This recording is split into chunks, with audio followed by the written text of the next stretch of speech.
showing we don't need roads.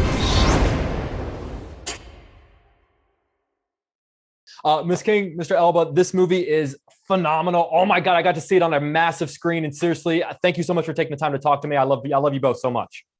Thank you. Thank you. I'm going to jump into this. Both of you have been a part of projects that have really felt like they're changing the game in terms of their respective genres. I'm thinking specifically of The Wire. I'm thinking of Watchmen. I'm thinking of this film. I'm sort of curious how long it takes for you to realize that you're in something that's kind of bigger than itself. How long does it take for you to kind of see a project's influence on the rest of media?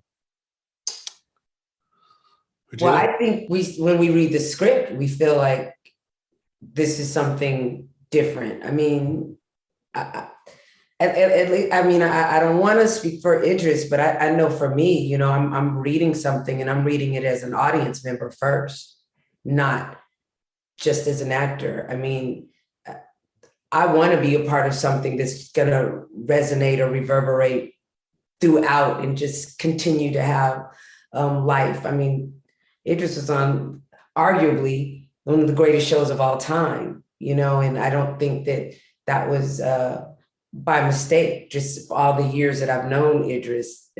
Obviously, I met him after The Wire, but I would think that was by design. When he read it, he knew that it was something special. I mean, I have to say, I think that things that we decide to commit to, we hope are special, right? We hope that we recognize something that's special. But dude, I have to say, when you see it hit the audiences and their reaction to it, that's when, for me, I think there were moments that are very specific to this filmmaking process.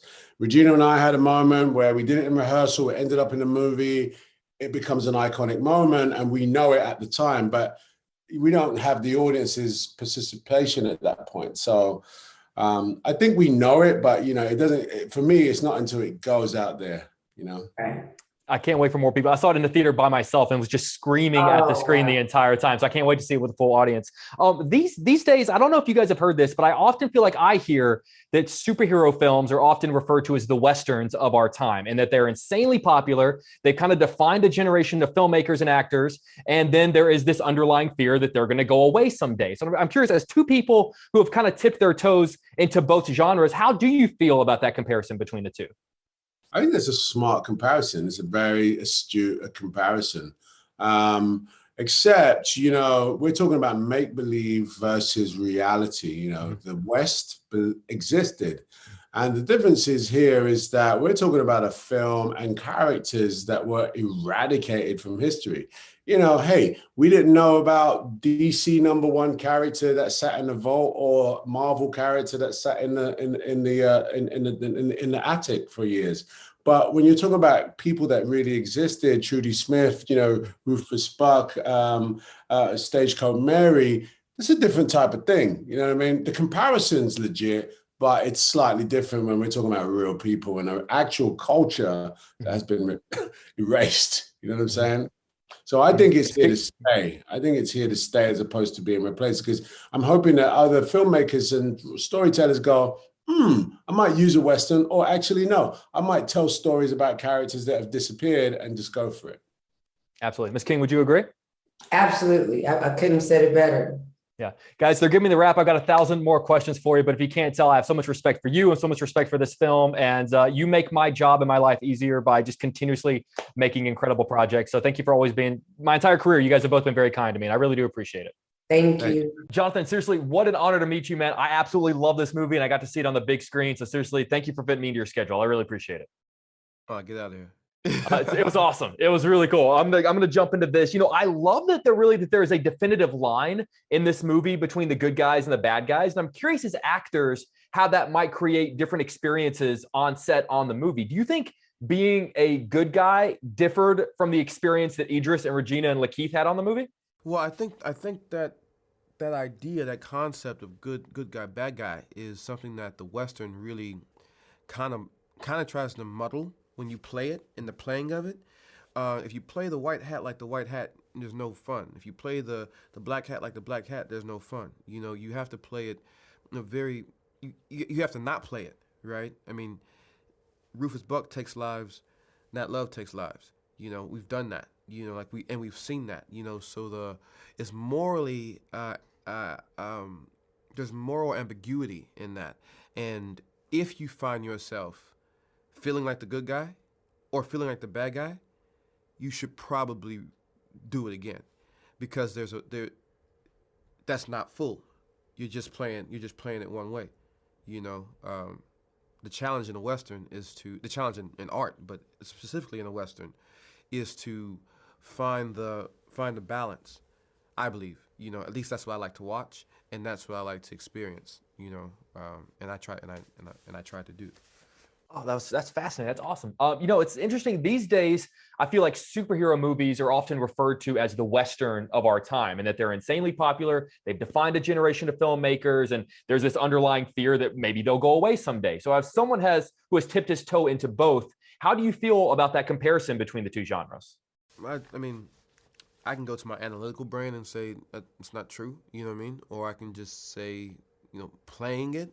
You know, I haven't been around long enough. Literally, I've not been alive long enough, nor am I a film historian to know that's the truth of it, right? For instance, if that were true, we wouldn't be making The Harder They Fall, would we?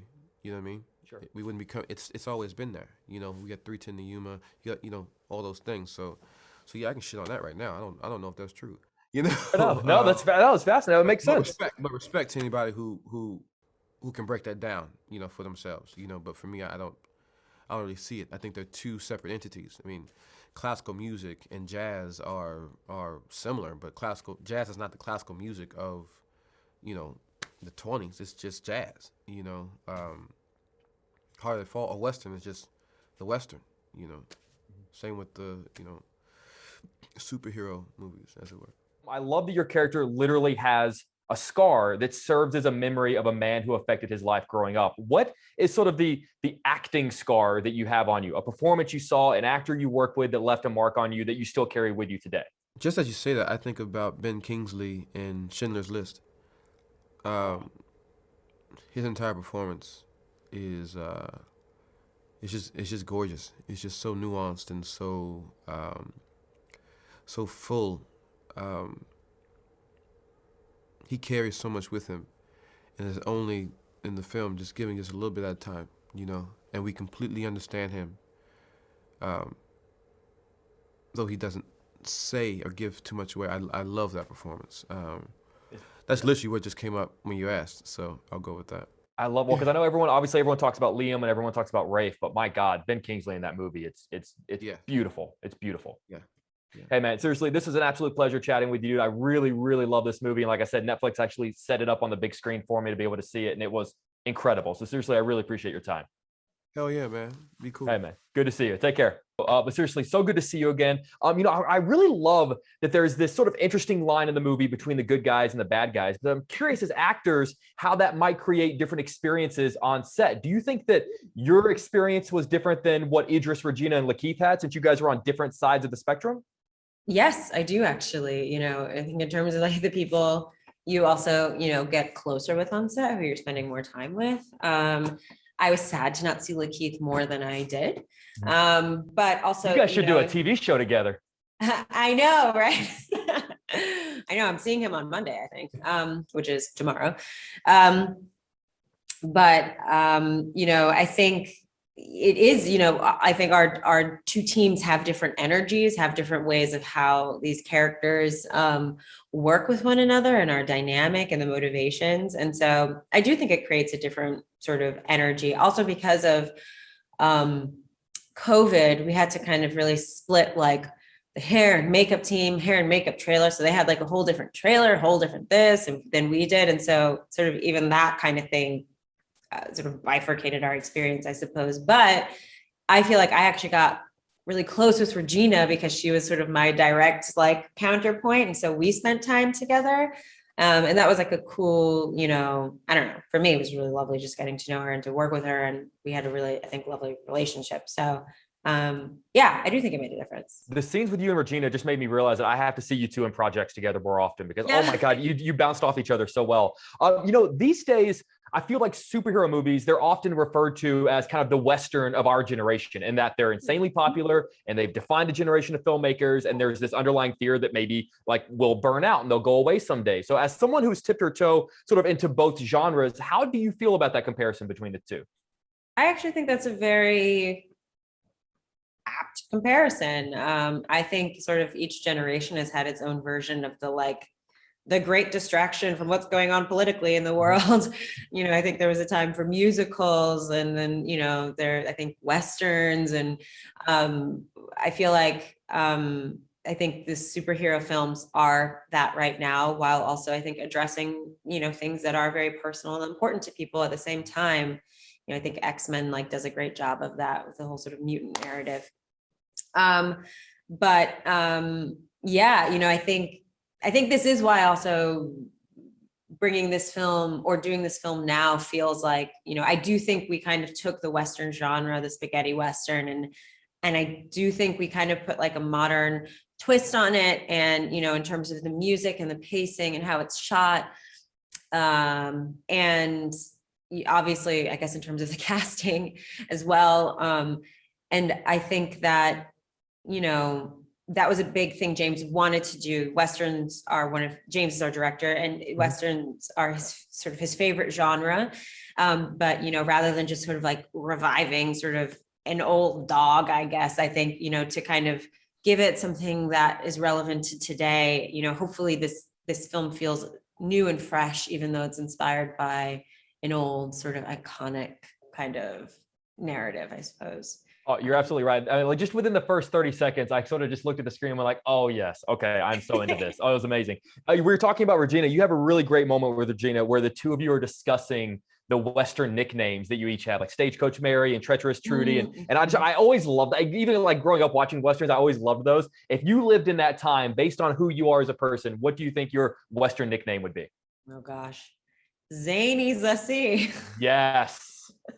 Yes, that's how I'm gonna, like, whenever I build the chirons for this segment in Chicago, that's how I'm just gonna font you like that. Yeah, and my producers are just gonna go, oh my god. No, I love that. I love that. And well, wrapping up, I do want to swing back to something you were talking about, which is sort of, like the fact that this movie embraces a lot of aspects of the Western genre, but it's also, it's very modern in its own way. So I'm sort of curious, what is an aspect of this genre that you were looking forward to maybe getting rid of, but also an aspect of the genre that you're looking forward to like absolutely fully embracing?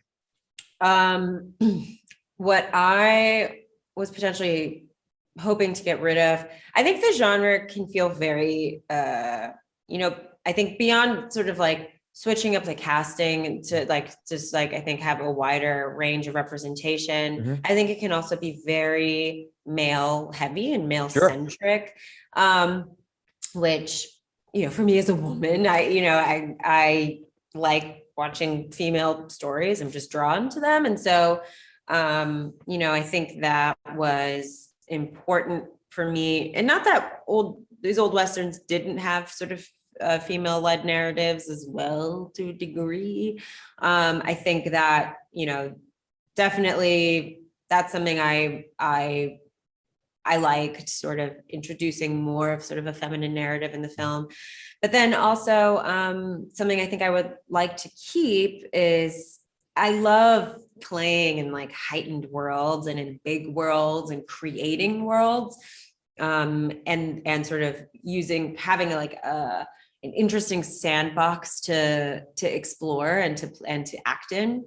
And, just visually the landscape and the energy and the feel, I really like. And I would hope sort of the drama of the spaghetti Western, I hope it never dies. I think it's so fun. And I think will continue to resonate with people. So. Well, yeah. I want more of these movies. They're giving me the wrap. I just want to say thank you. So this movie's beautiful, beautiful, beautiful on the big screen. It seriously is so good. And I cannot wait for Atlanta season 3. I'm so jacked. And seriously, hopefully we'll talk for that soon. Yeah. Bye. Thank you so much. Good to see you. Take care. Yeah, you too. Thanks. James, this is a huge honor for me. I absolutely love this movie. So I sent a whole long email to Netflix about how much I love this movie. So seriously, thank you for taking the time to chat with me. Thank you, Jake, man. Thank you. It means the world to me for your words and for you to love. Wow. And I got to see it on the big screen, which was, I mean, like Netflix actually set up a theatrical screening for me, which was amazing. I'm gonna jump into this. You know, one of the many things that I love about this movie is that it's both unique in the Western genre, but then also has so many aspects of the genre that we've kind of fallen in love with over the last 60 or 70 years. So I'm sort of curious, what is an aspect of the genre that you were excited to get rid of, and what's an aspect of the genre that you're actually looking forward to embracing? I like that question. I'll try to answer it as speedy as you asked it. One aspect of the genre that I wanted to embrace, that I needed to keep, was the quick draw element. I love the quick draw element in the Old West. But then other aspects, the train robbery, jailbreak, and bank robbery, right? All of that stuff I needed to keep. And the vistas. The things I needed to change were just the portrayals of the people of color and women. They weren't subservient, and the people of color weren't less than humans, and just really broaden the scope of what was given to us as historical depictions of that era, which was kind of untrue. I just wanted to bring balance to the Force, like Yoda did when he taught Luke Skywalker in the Dagobah system. Let's go. I love that. Lakeith has a great line. Even in the quick draw, he even says he has a great line where it says, like, why do they count so slowly? So like even within the traditional aspects of it, Exactly. you kind of modernize it, which is fantastic. I want to turn it on its head. I love it. I love it. I also love the music choices that you make in this film. I'm sort of curious, when you use more modern music for kind of a period piece, how do you ensure that it fits the moment and doesn't distract us from it? That's a great question. Watch this. The music that we saw in all of those Hollywood movies was modern music. None of them were cowboy music. That's interesting. We just assume that they were in that's what they listened to in the Old West. If you watch Rio Bravo with John Wayne and Dean Martin, and Dean Martin's in the jail and he's singing with his acoustic guitar, my rifle, my pony, and me, on the way, to the river, that's the way, I long to be, just my rifle, my pony, and me, was not a song that they played in the cowboy days. That's just the music of the days when they made that movie. So you have to really look at it objectively and dispel all of that stuff. We go, and think cowboys. No cowboy ever. Rufus Buck never heard. Like what? You're telling me Ennio wasn't walking around? Exactly. Right. And so my point is, I just needed to dispel that and give the world something wholly new, what I regarded as the New West. Cowboys weren't living in the Old West. They were living in the New West, the New America, the New Frontier. We just accept these things as old because it's obviously what Hollywood gave us, but it was all brand new. So I just needed to do something brand new with it. That is one of the coolest answers I've ever gotten in my entire career of doing this. That was awesome. That was so cool. I know this movie is not even out yet, so please forgive me for asking this question, but I really, really want to see a sequel to this film. So without giving anything away, obviously I think there are more stories to tell about these characters. How much have you thought about that? Is there more story in your mind? And what would it be called? Okay, I won't say what it would be called, but I've always seen The Harder They Fall as the introduction to a universe. I'm in love with Westerns so much that I'm like John Malkovich in Dangerous Liaisons. It's beyond my control. I can't do nothing but keep going back to the Old West. So for me, The Harder They Fall, I'd love to do like a prequel, a sequel, and I've already mapped out stories and stuff. So should we be so lucky, we'll go right back to that world and swag out all over again. Oh, here's what I'll tell you. I think Netflix loves this movie too, because I do a lot of Netflix junkets, and I can't remember the last time they were like, "Hey, we'll book a theater for you to come see this if you want to see it on the big screen." And the fact that they did that, I was so grateful. I'm going to end on this just because I really love it. There's an opening title card that says this story is fictional, but these people existed. I'm sorry if I got the wording wrong. I was just wondering if you could expand on that, because I just remember when that popped up, I went, "Oh, I like that," and it's I just really, really love that. I just wonder if you could just expand on that title card. I love an opening title card where it actually introduces the characters. I think one of the times that comes to mind is Paul Newman and Robert Redford, The Sting. Right? I loved it. So that's like a homage to those guys. But I wanted to that's our opening title sequence. The opening title card is like, these people actually existed because I used all real characters from that period to tell this story. I put them in a fictional setting, and I put them obviously it's a real setting, but a fictional story, and they all were characters that we have never seen before, but they were real characters. Stagecoach Mary, Rufus Buck, Nat Love, Cherokee Bill, Gertrude Smith, they all were real characters that really existed. So people could never say we never existed in that period, in that time, and that space ever again. They can watch this movie and go and learn about all of these characters. And for me, that is the main mission of the Harder They Fall, as well as giving everyone a good time and trying to give them a movie that they'll never forget. Well, you absolutely did that. If you can't tell, I'm a massive fan, sir. And this is an absolute pleasure chatting with you. And I hope that we get to chat many more times in the future. The pleasure was all mine, my brother. Right. Hopefully we do this again and I'll see you again. Yeah, I'll see you in person. Well, I'll shake your hand next time. Wicked. All right, take care. Thank you, guys.